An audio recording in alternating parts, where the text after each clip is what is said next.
keeping you up to speed on all your Colorado teams. It's time for Coffee Break. A 6-year television rights battle for two of our favorite local teams in town may finally be over.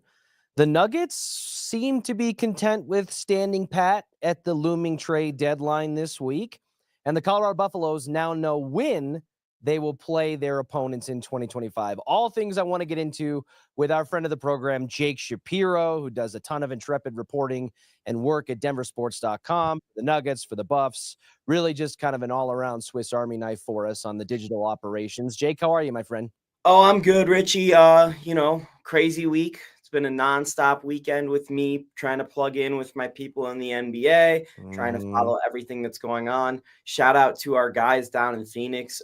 Gambo's doing an unbelievable job right now on some of this stuff going on with the Suns. So trying to figure out how the Nuggets might connect and correlate with all of this. Do they even? Everyone's always wanted Luka to play with Jokic. That looks like it might be out of the cards. So, there's just a lot going on here, Richie. And on top of it all, the thing we've been waiting 6 years for happened yesterday, and I was at that press conference. All the while, we're all looking forward to the future because year 3 of Dion, could it get better?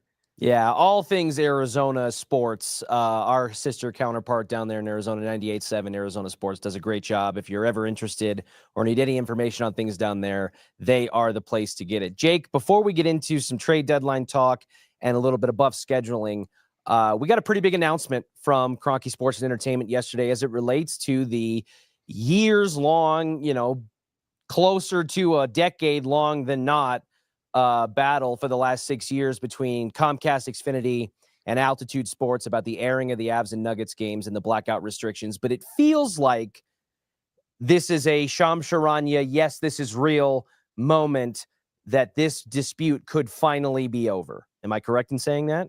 Yeah, I mean, Altitude's on air on Comcast right now. The Avs game against the Canucks was last night, and that game was on air on Comcast. So I actually was in the building and covered the first Altitude broadcast that was not on Comcast, and that really shook a lot of people. And that was Robin Fraser's coaching debut for the Colorado Rapids. And overnight, the plug was pulled, and we have not had any inkling of them being close until Monday night. And then all of a sudden, deal is on the table, deal is struck, and we've got a press conference Tuesday with Mayor Mike Johnson, and it's the second time I've interviewed the mayor of Denver in 2 weeks.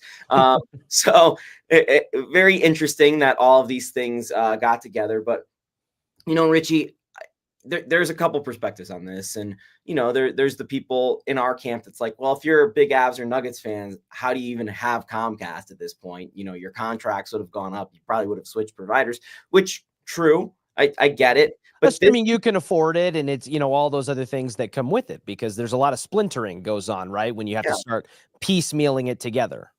But this was never about folks like me and you. It just never was. Me and you know how to find a game, like we do. We know the internet. We know how to go to find websites that will show us the game. Maybe it's in a lesser quality. Maybe it's a pain in the butt. But if we want to watch a game, we're going to watch a game. I have tools to watch games all around the world, no matter what sport. But I'm a sicko. This isn't about me. This is about the 10-year-old that sits at home that is going to pick an allegiance for the rest of their lives. Correct. That is just flipping between stuff. And they're like, I like basketball. I see basketballs on tonight and the Nuggets are on TV and I'm going to turn them on. Oh, and Jokic is unbelievable. And I'm a lifelong fan now. So this is a great deal from that perspective of those people. But also, Richie, people forget how big the state of Colorado is. Like, it is freaking huge. Yep. And beyond that, you talk about the Denver Broncos being a regional team. The Nuggets have a lot of the same territory, in Wyoming, Western Kansas, Western Nebraska, parts of Oklahoma, New Mexico, that are similar to the Broncos. And, it's one thing for me and you to get to a Nuggets game. I know you live a little bit further from the stadium than me. I can literally bike there, so it's no problem. But even if you're from Fort Collins or Colorado Springs, like, yeah, you can make a night out of it. No big deal. You'll go to a game maybe every other week or a month. But even if you're in Vail or Grand Junction or Pueblo, Like, these are the territories we're talking about. It's like, well, it's an 8:00 start. I might have to make a night out of it and stay at a hotel if I want to go to a game. I don't really know if I can pull this off more than once a week. And then it's like, if you're from Albuquerque, New Mexico, or Cheyenne, Wyoming, or, you got no shot. Wyoming, it's a once in a year maybe trip that you. So, and these people were the people, Rich, that could not watch the games on TV because they were blacked out. They couldn't find another avenue to go to the games. So this is a big deal for those people outside of the metro. I know we made a lot of noise about how 90% of the metro has Comcast, and you know, we can't watch the games on Comcast. Well, yes, that is a big deal. So that's the big deal for that first bucket. The second bucket's a whole other conversation. But on top of that, Richie, this took so long that the entire TV industry has changed to the point where I had already cut the cord in 2019. I was ahead of the pack. My parents have cut the cord now. Both my in-laws have cut the cord. All of my grandparents have cut the cord except for one. Every cousin that I have, except for like one or two, has cut the cord. So the TV industry is completely different. So my questions about for Kevin Demoff yesterday, who runs all of this now at Altitude under Josh Kroenke, what's the next step? Are you guys going to continue to put stuff over the air on bunny ears? A lot of people I know still have bunny ears. Are you going to go to YouTube TV, Hulu? And And Demoff did allude to that. I did read that because I'm a YouTube TV subscriber, and I know a lot of people do Hulu plus live TV. And I do think that that's the logical next step. And I think that since Demoff taking over the regime and kind of the quickness with which it was addressed, and while, yes, on one hand, you can say that it should have never gone on this long, that it was embarrassing and it was disrespectful to the fan base and the community here to deprive 90+% of the cable subscribers from being able to view multiple championship seasons from the respective teams and some of the greatest players in their respective sports during the primes of their career. And you can be 100% right in all of that. You also, I think, need to, give credence and credit where it is due for the person taking over who had no impact on the sins of the previous and finally making something happen. So I think two things can be true at the same time there. And that the expedited nature of the solution gives me faith that, a year, 2 years down the road, that we may see an expansion onto some of those streaming services. Because, correct me if I'm wrong, Jake, this solution is going to have to be renegotiated after this upcoming season or the end of this calendar year, correct? This is just a 1 year kind of thing. I did not get the details on that. I try to get details. You might know more than me on that one. But what I would tell you on your point that you just made is Kevin Demoff takes this job 11 months ago, says this is my first priority. He wanted to get this done before either of these teams' seasons tipped off, puck dropped this year. Instead, he can't get the deal done like his predecessor. But he instills two creative solutions, which is the deal with Tegna, 9 News, and 20 to put 20 games of each on those airways. And he introduces the app, which, by the way, they should have been doing in 2019. I mean, apps existed back then. But nonetheless, Kevin does this almost immediately. And it's these creative solutions backed by how much positive attention they gained from the fan bases that said to Comcast, yeah, we can't continue to do this. By the way, as they continue to lose subscribers because everyone's cutting the cord. So now Comcast has to find a way to get people back in the barn because they're losing them. So yeah, very interesting change in negotiation tactics. And Richie, you talk about YouTube TV and Hulu. For me, it gives positivity across the board that Kevin Demoff knows really what he's doing and is going to offer creative solutions, because this was not a TV guy. No. And he found a way to, make this thing work. So how is it going to work when it comes to business, these two redevelopment projects, some other stuff going on with KSE? Yep, all things to keep an eye on. And like I said, I think that the expedited nature of the way that this has been resolved in the last, less than a calendar year since this new regime has been put in place gives me hope and confidence that, we can finally, put this fully to bed behind us as of now, and the expansions will continue in years to come. Jake, the NBA trade deadline this week, we are nearing that fateful hour tomorrow afternoon. But it feels like, based on recent comments from Michael Malone and kind of a lack of activity, especially in relation to the blockbuster mega moves that caught us all by surprise on over the weekend on Saturday night, will we see any kind of moves coming from the Denver Nuggets before tomorrow's deadline, in your opinion? Any or one that is major or that anyone cares about? Because those are two different buckets. Well, yeah, I think it's fair to speculate that because of the league rule restrictions that they have on newly signed contracts before the start of the year, so two pieces in Jamal Murray and Aaron Gordon are not even on the table, which leaves your two pieces, in Nikola Jokic and MPJ that teams might be interested in, and especially after the Luka Doncic trade where no one's untouchable in a lot of ways. I don't think major moves are probably in the cards. So let's just focus on the more realistic realm of possibility moves. What, if anything, do you anticipate them trying to do, even if it's just conceptually rather than a specific player? Yeah, I would say that they can still get up to about $17 million in salary back if they combine some assets like Zeke and Vlaco and, Dario Saric and some younger players. And they're able to get a sixth man, maybe low tier starter kind of quality guy, which would be very beneficial to this team if they had draft capital. The problem is they have literally one draft pick they can trade, and it's a 2031 first round pick. And if you trade that, you can't trade another draft pick for a year and a half. So it's probably not worth trading that pick. So because the Nuggets have limited trade capital and because of the two big contracts that lead up to that number, Dario Saric and Zeke Naji don't play or are bad when they do play, aside from the last two games from Zeke. Mm-hmm. You're probably not going to see a major move, or like even a mid-tier move. It's probably going to be something small. They might dump Dario Saric's contract off onto some other team and get something back. I was looking for them to do something like New Orleans just did, which is they traded Daniel Tice to Oklahoma City for some low-tier draft assets. I thought the Nuggets might make a move like that to pick up an NBA-level player for almost nothing.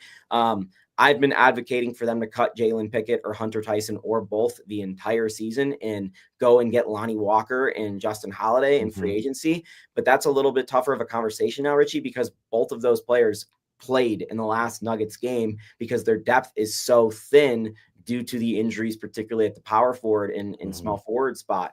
So the Nuggets are really boxed in thanks to some bad luck, bad decision-making, and bad asset management over the last couple of years.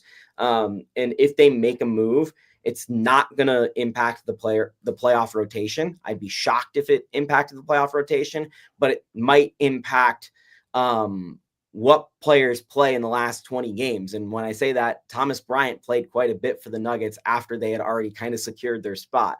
No one remembers that because it didn't matter, but then Thomas Bryant didn't play at all in the playoffs. So you might see a move akin to that where, the Nuggets get a body just in case somebody goes down and they use that body to help them get through March and April. But come playoff time, that guy is not playing unless something goes drastically wrong. Right. Along those same lines, because I agree with you. I think that we are talking about non-playoff rotation moves, if any moves are to be made.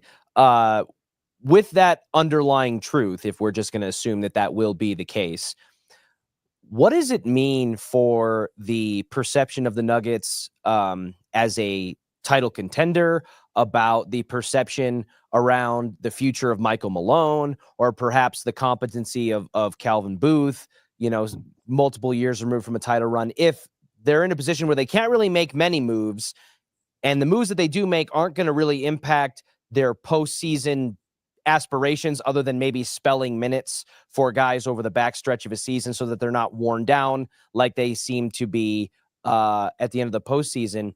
If they don't make a serious title run or win a title in this offseason, given the fact that they can't really change much, what does that spell for the perception of the team and the coach and its front office? Well, number one, it's really important to remember that Calvin Booth is out of a contract here after the season is up, and they have not signed him to an extension. There's been no indication about that from the sides. Interesting. The team kind of hinted that they were close to an extension with him before the start of the year. But I come back to this, Richie. We're talking about how boxed in the Nuggets are, and I can go in exactly how they're boxed in, but it's kind of boring sports talk radio. Sure.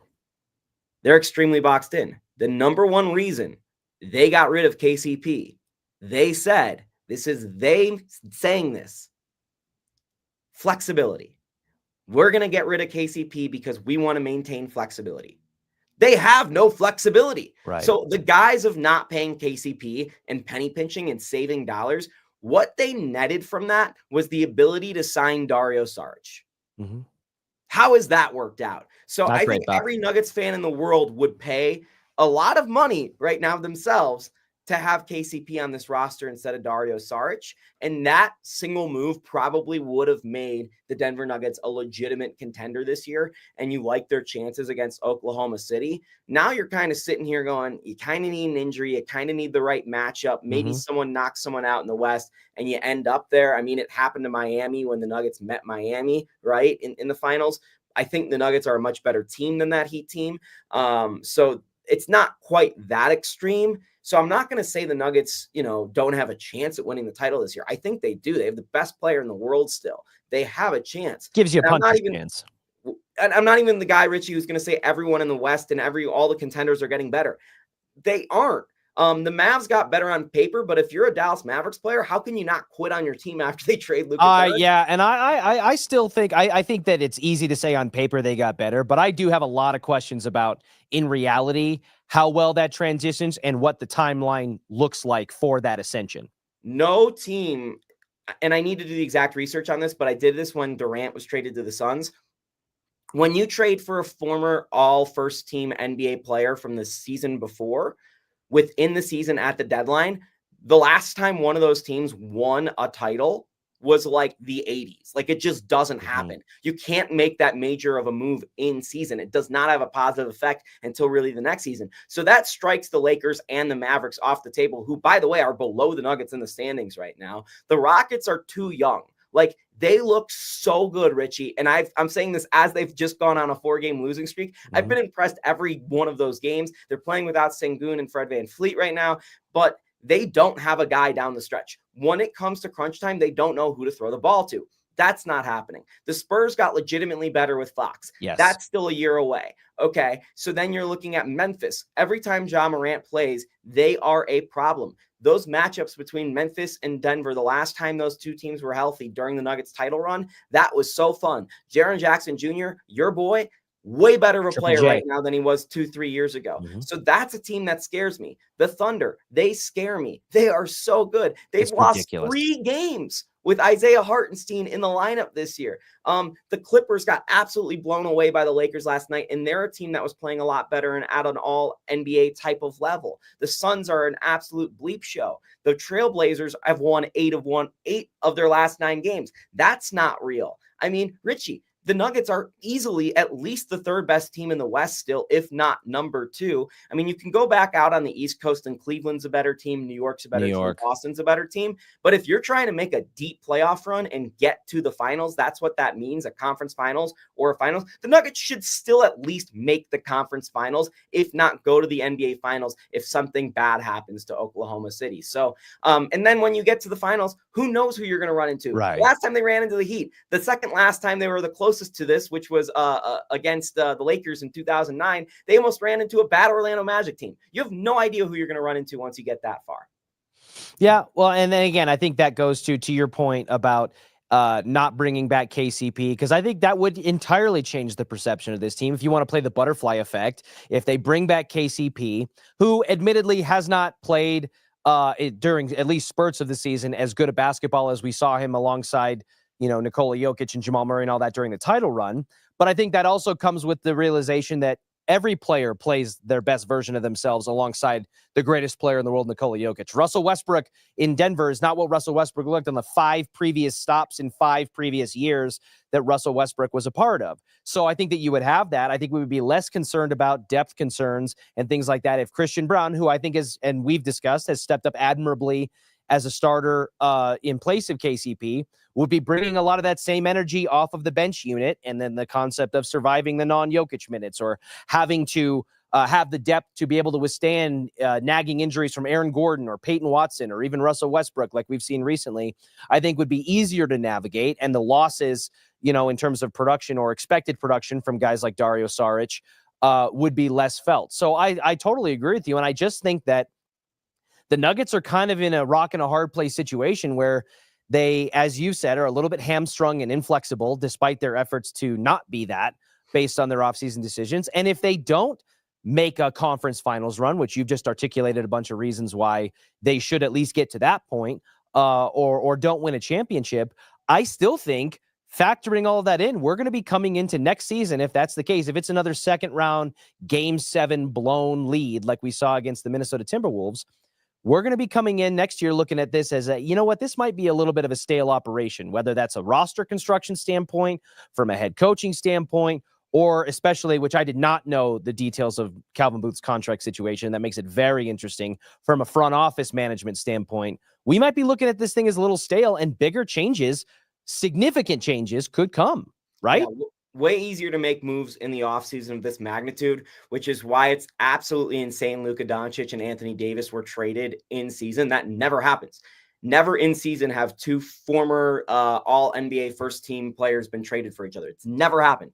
Like, people say it's the biggest shocking trade, whatever, in NBA history. It legitimately is. You and I were texting back and forth, convinced that Shams was hacked at that point when it went down. And then, let alone that, it's hard to move guys like Chris Middleton, Zach LaVine, De'Aaron Fox in the middle of a season. And all those guys have been moved in the last, 48, 72 hours. So kind of surprised at just all the movement. I honestly thought the CBA was so restrictive that it was going to end with the biggest move at the deadline was going to be Dennis Schroeder, and then look at us a couple days later. So this is insane. This is one of the craziest deadlines ever, and the Nuggets really just can't involve themselves. So, I go back to the KCP thing, which again is a Josh Kroenke decision, because that's a money decision. And, CJ McCollum, who signed this CBA. Like, the Nuggets fans have two clear enemies in all of this. And by the way, your third enemy is always the Los Angeles Lakers, who somehow you killed. They were done. They were dusted. And now they're right back for the next 10 years with an over-under set by me of championship rings at 2.5, because they have the third best player in the NBA. It's absolutely insane, Richie, all of this stuff that's happened. But looking at next year and turning it forward for the Nuggets and where they're at as a franchise, they simply do not defend the three-point line well enough. That is their number one issue. Number two, they don't shoot enough threes. Right. And number three, they are not that good of a defensive rebounding team. So they have some serious problems. And, they've hid some of these problems under the guise of absolutely just going at a tremendous pace and blowing teams out of the water by running. Well, the Nuggets historically have done a lot of that as well. It doesn't really pan out that well in the playoffs, as we know, based off Nuggets history. So they need to be very efficient in the half court, which I have faith that they're still going to be, because they have Jokic. I still have serious concerns about Russell Westbrook in a playoff series. So, there's all sorts of questions that need to be answered. I think the primary one, as you alluded to, is who's in charge of this team moving forward? Because if it's not Calvin Booth, you absolutely cannot let him trade your only draft pick that you have for the next year and a half at this deadline if you're not going to keep him this offseason, because that draft pick might be stapled with Jamal Murray or Aaron Gordon or whatever wild dream you can have for a different player. Last couple of quick hits I want on the NBA trade deadline for you, things I've been mulling over in my head. The first one, alluding back to the infamous or famous, depending on which side you were on, Luka Doncic, Anthony Davis trade. Jake, given the fact that as the details continue to crawl out and emerge from this thing about the secrecy shrouded nature of the deal coming together, the fact that it appears that LA was the only team that Dallas worked with on this, and the minimal nature of the return compared to the quality of players you alluded to, top 3 player in the NBA, perennial first team All NBA, generational level superstar in Luka Doncic compared to the return that they got. Are you smelling things that I'm smelling? Something feels off about this, does it not? And does it make you question at all about any of the backdoor workings that helped make this come together, or maybe that the NBA made a mistake in allowing a trade like this to happen? Well, the NBA didn't make a mistake in allowing this to happen. And in the narrative that the NBA has canceled trades in the past, well, they owned the Pelicans at the time that there were other dynamics at play. Yes. Yeah. When the Chris Paul trade didn't happen. So that whole thing is kind of a fugazi. But looking at this deal, the thing people are not talking about is that Anthony Davis is one of the 75 best players in the history of the league. It's not like they got Joe Schmo back from the Lakers. Like, they got a really great player. The problem is you are looking, self-admittedly, for a more in shape player who is healthier and can anchor your defense. Okay, so why'd you look at the guy that we call street clothes and is 5 years older and is just as injury prone Made as of glass. the guy you traded? So it doesn't make much sense, especially in the context, Richie, of them saying they targeted a defensive anchor. They wanted to go after a center defensive anchor. For me, if I was doing that and I wanted to look at my timeline, I'm probably looking at Jaren Jackson, honestly, before Anthony Davis. When I have the asset of Luka, I think they very obviously called the Bucks as well. There has been some reporting that they talked to one other team. I'd be shocked if it wasn't the Bucks because Giannis fits that role. And I don't think the Bucks were ever going to want to trade Giannis for Luka just based off of they know Giannis likes Milwaukee and they would not know that with Luka, who only has a year and a half left on his deal. So yeah, there's all those aspects too. And there's the fat shaming stuff the Mavericks are doing. He doesn't look like 275 pounds to me, Jake. I'm just going to say it. Yeah, whatever. I mean, if he's still 275 pounds, he's getting triple doubles out the wazoo. I'm still having him. But on the fishy front, Richie, there's some really interesting stuff that has gone on with the Mavericks ownership situation within the last 12 months.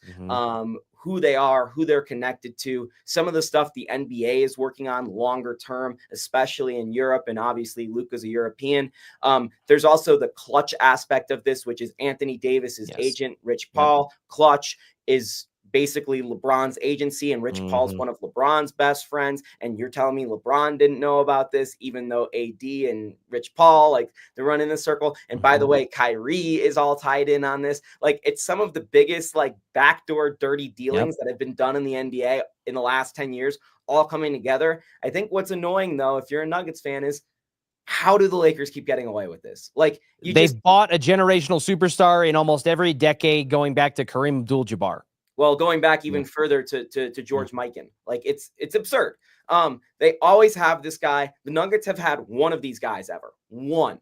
Nikola Jokic. The Lakers have this guy every 5 years. Like, it's insane. And doesn't it make you wonder, Jake, that, like, we say, like, hey, this team can't do that. The Nuggets can't do this because of X, Y, and Z. This team can't do this because of X, Y, and Z. And this goes across sports. It's always like, well, we can't do that. The Lakers seem to be the antithesis to that argument. It's like, there's no way that you would think that a team could pry a generational talent in Luka Doncic away from his original team and only have to give up what they gave up. I know Anthony Davis was rated one of the 75 best players in NBA history, but also has all those other limitations that exist in real time right now as well. But the Lakers always seem to do it. So doesn't it make it hard when you see the argument, or when you make the argument for a team of why they can and can't do things, when the Lakers just always seem to live in the world of can?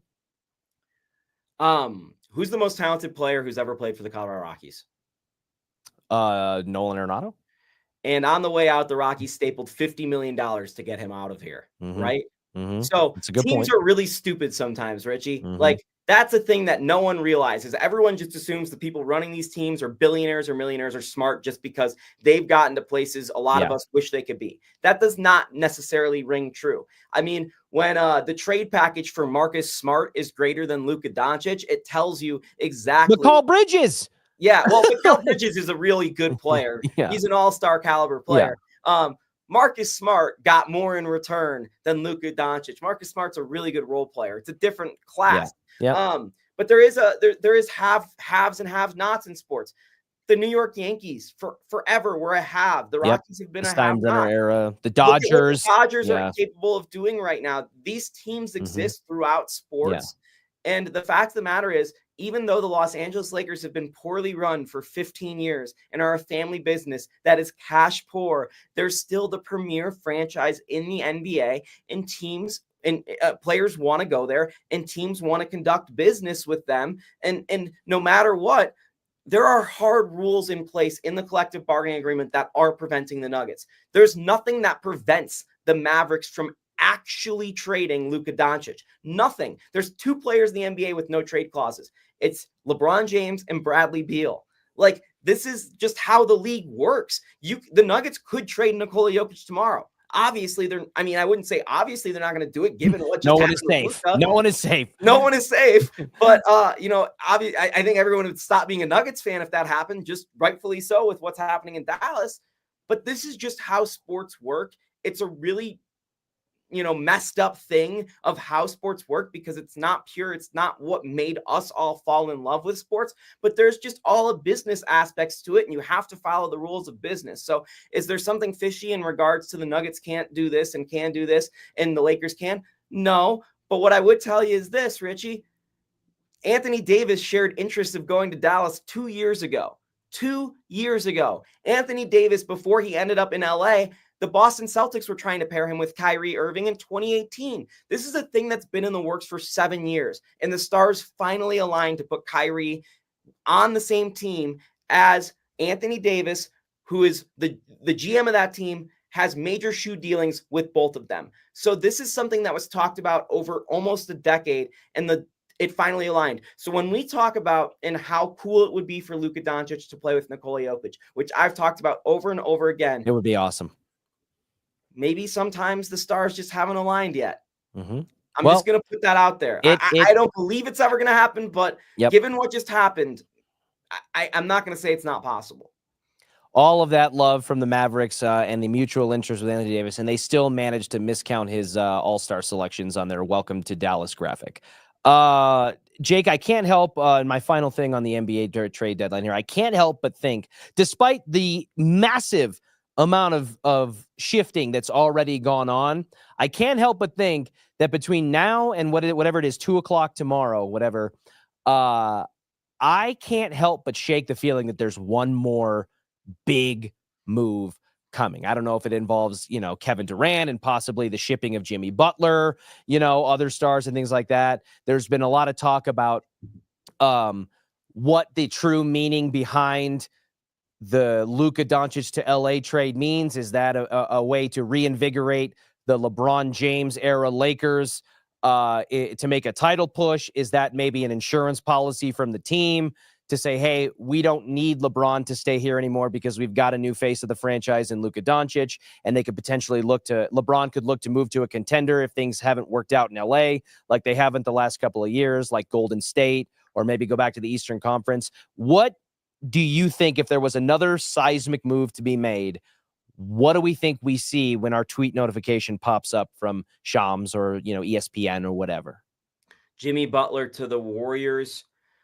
Jimmy Butler to the Suns, Kevin Durant to the Warriors, and Andrew Wiggins to the Heat. That's kind of what I'm expecting a deal to be. That's going to be the second three-team, deal of this deadline. There'll probably be a fourth team that jumps in there to offload some salary as well, but that'll be the construct of the deal. Obviously, the Luka trade is going to be an all-time stunner. The De'Aaron Fox, Zach LaVine trade was huge. And by the way, the Middleton trade today basically just took the Bucks out of contention and proved that Giannis is a terrible GM because Kyle Kuzma stinks. Kyle Kuzma just plain stinks, Richie. And he is on a team that expects to contend with a coach that I do not respect in Doc Rivers. So that team is an utter disaster. And one of the guys I thought was going to be a main op for Jokic over the course of his prime was going to be Giannis. I thought this was going to be like Bird and Magic meeting in the finals, and that team has just gone to absolute heck over the last couple of years. So that basically is done. That's the end of that.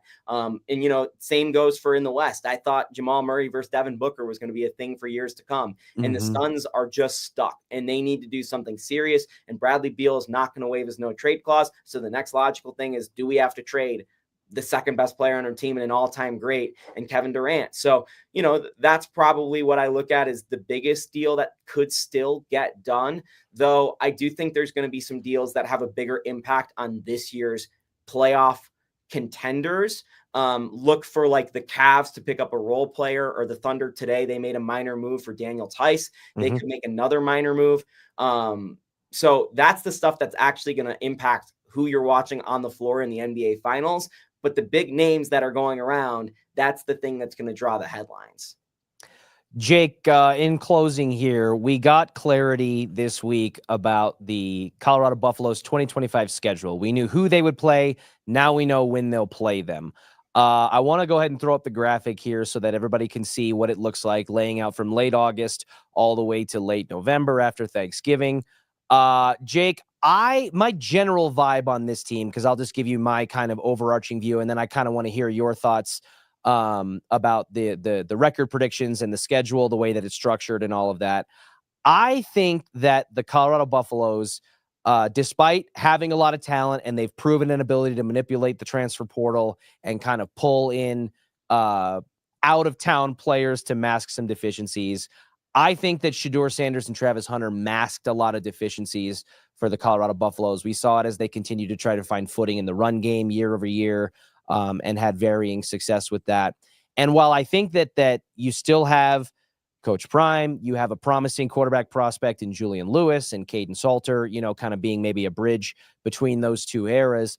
I think that I'm sniffing a potential step backwards, even if it's a slight step, from the 9-win season we saw from them early on. I think in traditional CU fashion under Coach Prime, my prediction would be that they jump out to a hot start. They play 4 of their first 5 games at home. And I think we've seen CU have a tendency, because they have an offseason to prepare and that you don't really know, you haven't known what they were going to look like. Famously, the TCU game in that first year, the shootout that no one expected. I think they might jump out to like a 4-0 start and then drop one to BYU. And then I think the real meat grinder on the back half of their schedule, where they have a late bye in mid-October, and they have to play 3 of the projected top teams in the conference that they avoided playing last year. They don't get the same avoidance this year. I think that this is a 7-5 or 8-4 Colorado Buffaloes team, and that record may hinge on what happens against Arizona State, who we don't know what they're going to look like after the loss of Cam Scatabo, but still have promising players at quarterback and wide receiver on that offense that could make them a formidable opponent. What say you after looking at the schedule? Yeah, there's 2 teams that tied or were very close to the Buffs record-wise last year that they avoided in the regular season that they now play. And they're the 2 teams I expect to be at the top of the Big 12 this year, BYU and Arizona State. Both of those games are at home, so you have a chance at them. I expect Sam Leavitt, the Arizona State quarterback, to be in the conversation for Conference Player of the Year. I expect Jake Retzlaff, the BYU quarterback, to be in the Heisman race. So these are 2 awesome quarterbacks, and these are going to be 2 really awesome teams. I mean, the last time we saw CU play, Richie, was against BYU, and we saw how that went. Yep. And we saw how it went when CU played teams of Arizona State's caliber last year, when they played teams like Kansas or, Kansas State. They got the ball shoved down their throats. I have a lot of faith in the coach down there in Tempe. I think Kenny Dillingham is a really good coach. So this is a really tough schedule. I think the 2 breaks I just laid out are huge, that you get those 2 games at home. But when you're talking about Georgia Tech, Delaware, Wyoming to start your season basically at home with a road game at Houston, who's program is not doing well right now. Yeah, there's a real case to be made that they're going to start 4-0 and people are going to forget going into that BYU game. A little bit of a false positive. Road. Yeah, it might be a little tough. But I'm with you. I think that this team was mismanaged. It lacked talent in key spots, but ultimately was covered up by the fact that they had the Heisman winner who played 2 positions and a quarterback who's going to go top 10 in the draft, playing their 2 most important roles, and they utilize them nonstop. And last year, by the way, they had a really weak schedule. So I think you're insane if you don't think the Buffs are going to take at least a little bit of a step back. Is that 7 wins? Is that 8 wins? I'm not sure right now, but I'm not expecting them to be a college football playoff contender next year. And I think that's okay. And if anyone's actually expecting them to be a CFP contender after losing the Heisman and also Shedeur Sanders, you're out of your mind, man. Like, I think every Buffs fan would be pretty happy with a 7-win season, given the amount of turnover on the roster, especially if it's under the promise of knowing Deion's going to be here in 2026 as well. I'm 100% with you. I think that, while we raved at times about the embarrassment of riches at wide receiver that that this Buffs team in the previous 2 years has had, I don't think you can understate the loss of a guy in Travis Hunter, a Heisman winner who's, you could waffle back and forth at times about, I always lobbied it that his biggest impact was on the defensive side as a corner, but he made all conference at both positions on both sides. He was the best receiver in the country per the award. Yeah, exactly. So I don't think you can understate that. I think that Shedeur, as he gets to the pro level, will experience some difficulty with some shortcomings he had in college, but the college game and the spread out nature of it and his just general ability to just out talent with the team around him, a lot of opponents, worked very well in college. And I don't know that the same will be true of the Liberty transfer in Caden Salter or, the eventual heir apparent in Julian Lewis. On that note, Jake, what is the vibe or what is the expectation about how the Buffs handle the quarterback position into this 2025 season? I think it's reasonable to expect that Caden Salter would start as a veteran transfer. Julian Lewis, still pretty young, still pretty green, and is going to be a grooming there. But is this something where, especially if they start 4-0, is this something where, at the midway point in the season or even later, we're going to be wondering if and when Julian Lewis gets implemented? Or is this like a more than likely not a Caden Salter 2025, and we'll see beyond that?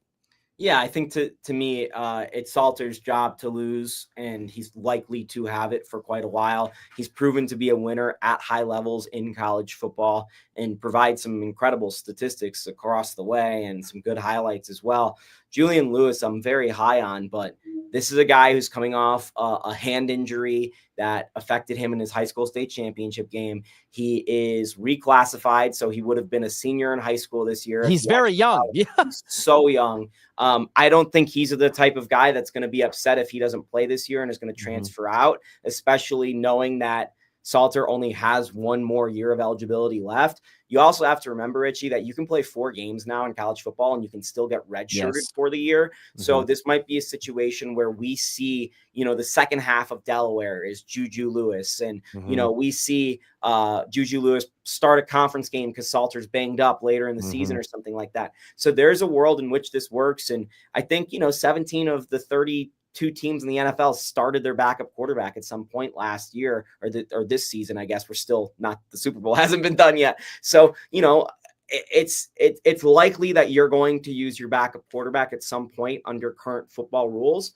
And there's a way for Julian Lewis to get experience, get on the field while also saving him for the future. This also could be a situation, Richie, where he is so good that he redshirts this year, right? And he plays a couple minutes and then he's the starter in 26.